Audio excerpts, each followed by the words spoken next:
আল্লাহ রসুল তিনি আমানতদারী ছিলেন নাকি আমানতের খেয়ানত করছেন? আল্লাহ রসুল কি আমানতের খেয়ানত করছেন? নাউযুবিল্লাহ, আল্লাহ রসুল আমানতের খেয়ানত করেন নাই, বরং আল্লাহ রসুল আমানতদারিতার একটা উজ্জ্বল দৃষ্টান্ত স্থাপন করেছেন হিজরতের রাতে। আমি গত জুমায় আলোচনা করেছিলাম, হিজরতের রাতে যখন আল্লাহ রসুল মক্কা থেকে মদিনায় চলে যাচ্ছেন, তখনও আল্লাহ রসুলের কাছে মক্কার কিছু মানুষের কিছু সম্পদ, কিছু জিনিসপত্র আমানত হিসেবে ছিল। মক্কার মানুষের আল্লাহ রসুলের দিন গ্রহণ না করলেও আমানতদারিতার ক্ষেত্রে, সত্যবাদিতার ক্ষেত্রে, একজন ভালো মানুষ হওয়ার ক্ষেত্রে আল্লাহ রসুলের বিকল্প কাউকে তারা চিন্তা করতে পারে না। এরকম অনেক মানুষ আমাদের সমাজে এখনো আছে, যে লোকটা খুব ভালো, তার চরিত্র ভালো, সে কথা বলে ভালো, তার আচার আচরণ ভালো, আখলাক ভালো, কিন্তু লোকটা ওই যে অমুক দলের কর্মী, তো অমুক দলের কর্মী, এজন্য লোকটা আমার কাছে ভালো না, যেহেতু আমি ওই দলকে পছন্দ করি না। প্রিয় হাজরিন, এটা যদি আমার আপনার ব্যক্তিগত নেচার হয়, তাহলে এটা বুঝে নিতে হবে যে আমার আপনার ইমানের মধ্যে ভাইরাস ঢুকেছে। ইমান যদি খাঁটি হয়, সত্য যেখানেই থাকুক আপনাকে সমর্থন করা লাগবে।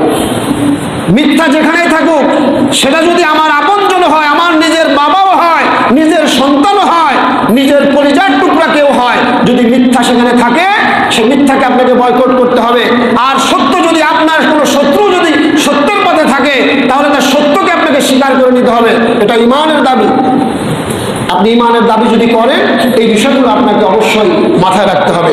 তাহলে আল্লাহ রসুল এমন একটা মুহূর্তে, যখন মক্কার লোকেরা আল্লাহ রসুলকে মারার জন্য চূড়ান্ত তারা ব্যবস্থা গ্রহণ করেছেন, সিদ্ধান্ত হয়ে গেছে আল্লাহ রসুলকে তারা হত্যা করবে, সেই মুহূর্তে তিনি আল্লাহর নির্দেশে নিজের জন্মভূমি ছেড়ে মদিনায় চলে যাচ্ছেন। আর সেই যাওয়ার মুহূর্তেও তিনি তার আমানতদারিতার একটা এমন দৃষ্টান্ত স্থাপন করলেন যে তার কাছে মক্কার যে মানুষগুলোর সম্পদগুলি ছিল, সেগুলি তিনি তার চাচাতো ভাই আলীকে ডেকে সেগুলি বুঝিয়ে দিলেন আর বললেন, এগুলি তুমি অমুক অমুকের কাছে পৌঁছে দিবা, তারপর তুমি মদিনায় হিজরত করবা। প্রিয় হাজরিন, আমানতদারিতার এই যে চূড়ান্ত চরম দৃষ্টান্ত, এটা পৃথিবীর কোনো মানুষ দেখাতে পেরেছে? কোনো দার্শনিক, কোনো ধরনের কোনো মানবতাবাদী, পৃথিবীতে যারাই এসেছে আজকে বিখ্যাত মনীষী যারা আছে, এরকম কোনো দৃষ্টান্ত বিকল্প কেউ আর দেখাতে পারেন নাই, যেটা দেখিয়েছেন মুহাম্মদ রাসূলুল্লাহ সাল্লাল্লাহু আলাইহি ওয়াসাল্লাম। এটা আমাদেরকে আল্লাহ রাসূল থেকে শিক্ষাটা নিতে হবে। আজকে তো আমরা এত বড় আমানতদার, এক মন্ত্রী বিদেশে মাত্র 360 বাড়ি করছে, সুবহানাল্লাহ বলবেন না?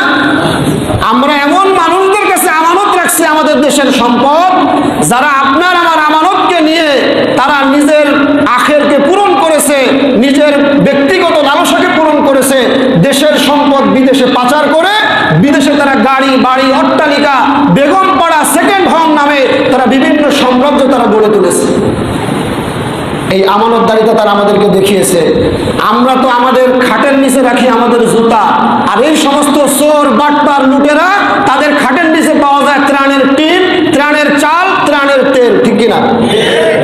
আমরা করোনার মধ্যেও দেখেছি এই বড় বড় নেতারা, বড় বড় আল্লাহর ওলিরা এই করোনার ত্রাণ পর্যন্ত তারা চুরি করেছে।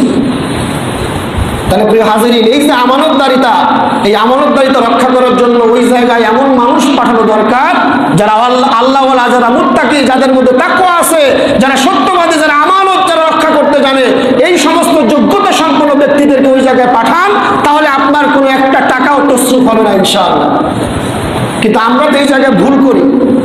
আমরা একজন মসজিদের ইমাম নিয়োগ দেওয়ার জন্য বিশাল এক কমিটি বসে, এরপরে তাকে যাচাই বাছাই করে, প্রয়োজন হলে ম্যাগনিফাইং গ্লাস দিয়ে তাকে ভালো করে পর্যবেক্ষণ করে হুজুরের কোন দিকে কোনো ত্রুটি আছে কিনা, কোনো বিচ্যুতি আছে কিনা। আপনি আপনার একজন 200-500 লোকের একজন ইমাম, নামাজের ইমামকে আপনি নিয়োগ দেওয়ার আগে এতটা যাচাই বাছাই করলেন, আর যে ইমামের কাছে জনগণের লক্ষ লক্ষ কোটি কোটি টাকার সম্পদের আমানত থাকবে, সেই ইমামকে নির্বাচন করার আগে আপনি একটিবার চিন্তা করলেন না? আপনার বিবেকের মধ্যে কি শয়তান প্রস্রাব করে দিল? কিয়ামতের দিন আল্লাহর কাছে জবাব দিতে হবে।